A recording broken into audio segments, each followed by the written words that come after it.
His music, his generosity, and his humanity will outlive not only us, but our children and their children. Imagine a concert hall falling silent as a single chord hangs in the air. Thousands realizing something has changed forever. On February 5th, 2024, country music lost one of its fiercest souls, Toby Keith. He battled cancer privately while still giving his all on stage. He was a singer and a warrior. Months later, the woman who stood beside him has finally spoken, her words transforming his legacy overnight. Before her heartbreaking message, Toby gave fans one last unforgettable gifter, final bow that echoed through country music history in mid-December. The bright lights of the Encore Theater in Las Vegas welcomed Toby Keith for what would be his final performances. The arena pulsed with energy as he stepped into the glow, white cowboy hat tilted. Just so, guitar slung low. He opened with Should Have Been a Cowboy, and the crowd instantly rose, their voices joining his. Between verses, he smiled, eyes gleaming with gratitude. He joked and thanked his band by name, acknowledging every person who helped his dream. The audience loved it, applauding each shout-out. That evening, he sang Red Solo Cup, letting the fans' call and response carry the tune, laughing as confetti cannons burst. Backstage, his family watched, aware of his private battle but choosing joy. He never spoke of pain on stage, letting his performance carry him. His setlist spanned for decades, ending with I Love This Bar. He invited Trisha up, gently kissing her forehead as the hall erupted in cheers. He raised her hand in triumph, sharing that final victory. None knew those were his last live songs. His health had dipped that morning, scans showing alarm, but he pushed through on will alone. Afterwards, fans lined the corridors, chanting his name. He stopped to sign every autograph, unhurried, connecting with each person. That Las Vegas run closed with immense emotion. He left the stage fulfilled, believing music was his lifeblood. For fans, it felt like magic, a farewell gift. He kept his promise from his youth, to pour his heart into every note until nothing was left.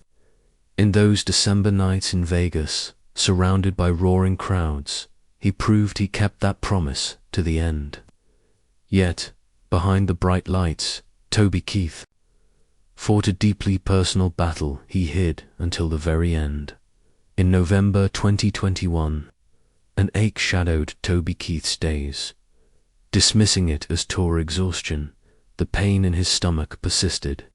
Scans revealed a hidden tumor. Only his wife and children learned the truth.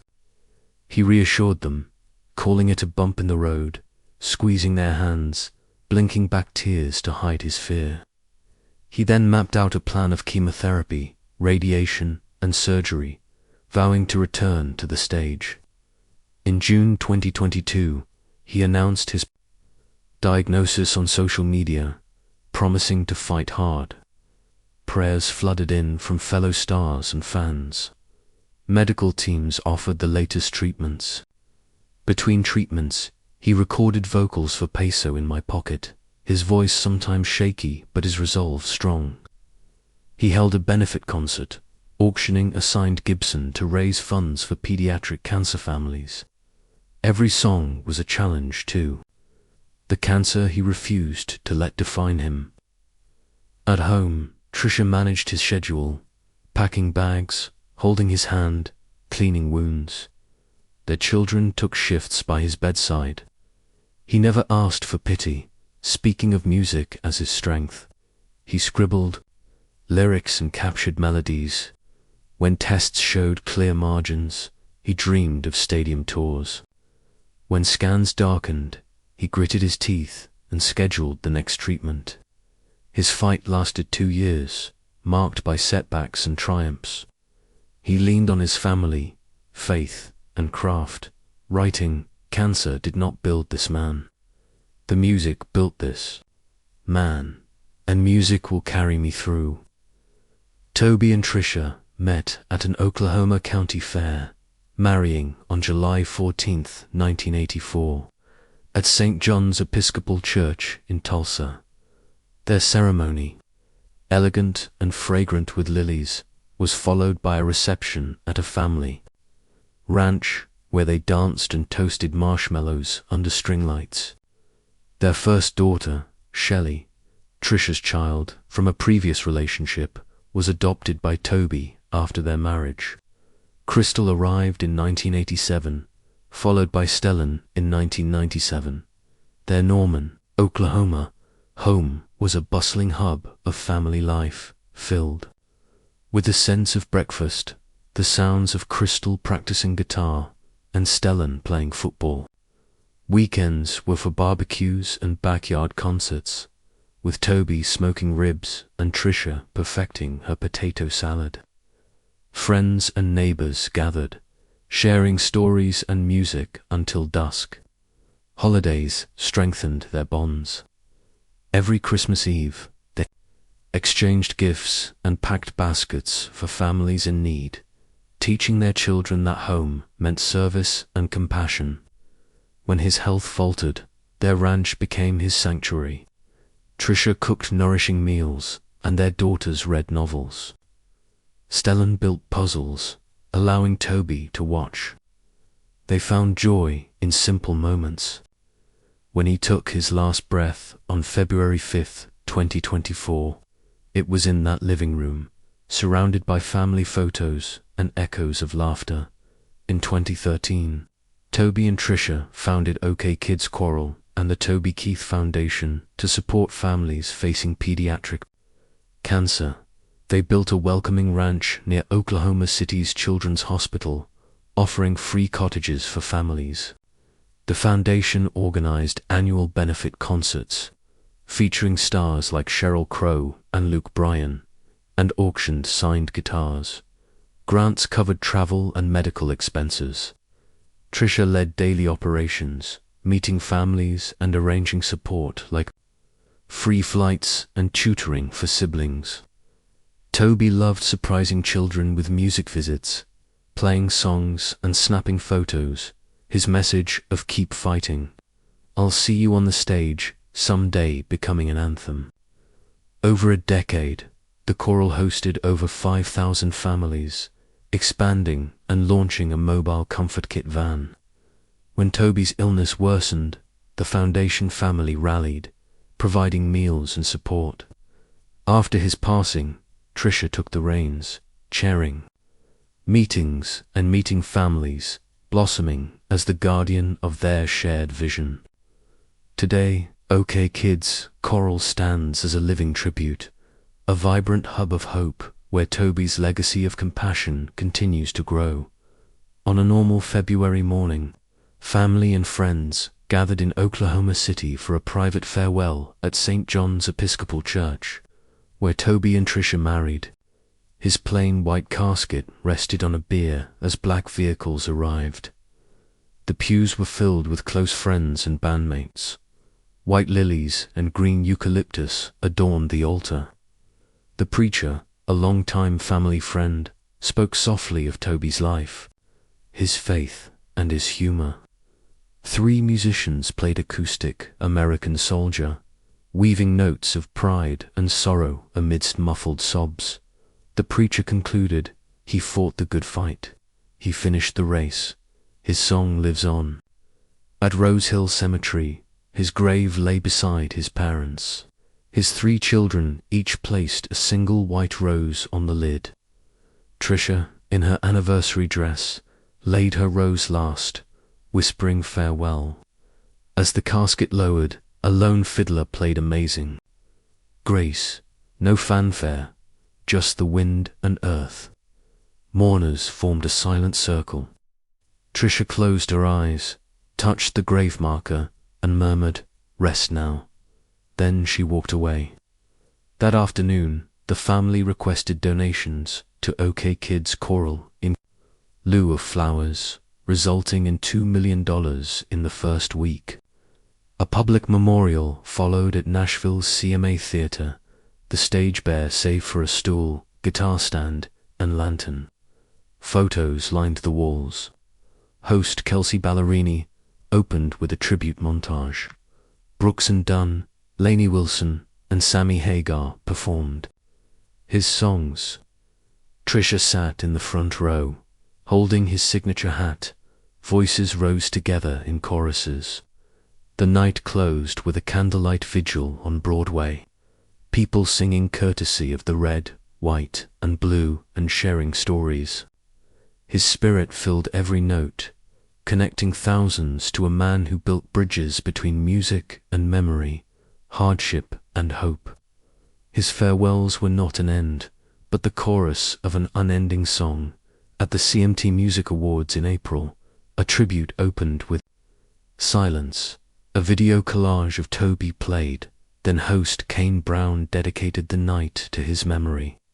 Brooks and Dunn performed Should Have Been a Cowboy, Ronnie tipping his hat.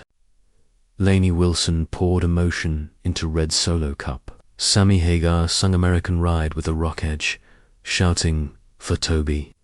Cameras panned to Trisha, Shelley, Crystal, and Stellan. Carrie Underwood recalled Toby's generosity. Blake Shelton spoke of him as a mentor. Dolly Parton called him an American treasure. Fans worldwide joined in, from a band playing his hits in Oklahoma to bartenders mixing Toby Keith shots in El Paso. High school students flash mobbed courtesy of the red, white, and blue, their video going viral. Radio stations dedicated full days to his catalog, sharing stories of how his music wove into daily life. On April 15th, Trisha, Shelley, and Crystal returned to OK Kids Korral, reading notes of gratitude and hope. They planted an oak tree in his honor, its leaves unfurling in the spring, a small guitar ornament and ribbon at its base. On Lower Broadway, bars echoed with impromptu sing-alongs of I Love This Bar. Street musicians played, strangers joined. Hands and a chant of TK. TK rolled through the honky-tonks. These acts of remembrance stitched together voices across generations, uniting under the banner of a man who gave others a voice. As Nashville roared with memories, another honor etched his name into history. On February 6, 2024, word spread Toby Keith had been elected to the Country Music Hall of Fame's Modern Era class of 2024. The news was bittersweet, the highest honor, but he wouldn't be there. The Country Music Association praised his work. Ethic, 26 #1 hits, record-breaking tours, and commitment to philanthropy, stating he belongs here now and forever. Fans celebrated on social media. The induction ceremony was set for October 20th at the CMA Theater. Tickets sold out in days. Fans planned pilgrimages, discussing outfits and ordering commemorative items. Trisha was invited to accept the honor, and Shelley and Stellan to speak. Artists like Eric Church and Miranda Lambert would perform. CMT produced a documentary segment. Trisha spent weeks crafting her speech, encapsulating 40 years of marriage around themes of humble origins, shared journey, and lasting impact. CMT aired Toby Keith in memoriam, featuring interviews and home videos. Promotional spots flooded country radio and TV. On October 20th, the CMA Theater lobby brimmed with press. Trisha arrived in a sapphire blue dress, wearing his belt buckle. Crystal and Stellan followed. Inside, legends and newcomers gathered. Little Big Town opened, followed by a video tribute. When Trisha was called, she spoke from the heart, her words a tribute and a promise, filling every seat. After accepting the medallion, she held it aloft to a standing ovation. Outside, fans held a candlelight vigil, singing courtesy of the red, white, and blue. Though physically absent, Toby Keith's spirit permeated the night, his voice in every performance, his legacy in every speech, his heart in every act of kindness. In that Hall of Fame ceremony, a legend was enshrined, and a family's love story found its place in country music history. As the final notes faded, one voice remained ready to break the silence and the hearts of everyone listening. As she rose to speak, lights dimmed in the CMA Theatre. Her name echoed. She walked to the podium, a single sheet of paper trembling. In her hand, she paused, meeting the gaze of artists, fans, and friends. Her voice caught, then found its strength. 40 years prior, she met a young man with a guitar at a county fair. He asked her for lemonade and a dance, and she said yes. He believed in songs for the working class, the soldier, the small-town kid. His music carried truth. When he faced cancer, he never asked for pity. He sang through pain, leaning on his family. He told his children music mended hearts, and love conquered fear. He never heard tonight's news, she said, but tonight is for him. She breathed deeply. She spoke of his tireless work ethic, his belief no one would outwork him. She spoke of him pouring his fortune into OK Kids, Korral, giving hope. Smiling through tears, she concluded, "Toby, I do not know if you can see me now, but I know you would tip your hat and say, 'Well done, sweetheart. I love you and accept this honor for both of us.'" Her final word, "Thank you." For a long moment, the hall was silent. Then, applause rose like a wave, carrying her words and his spirit into history.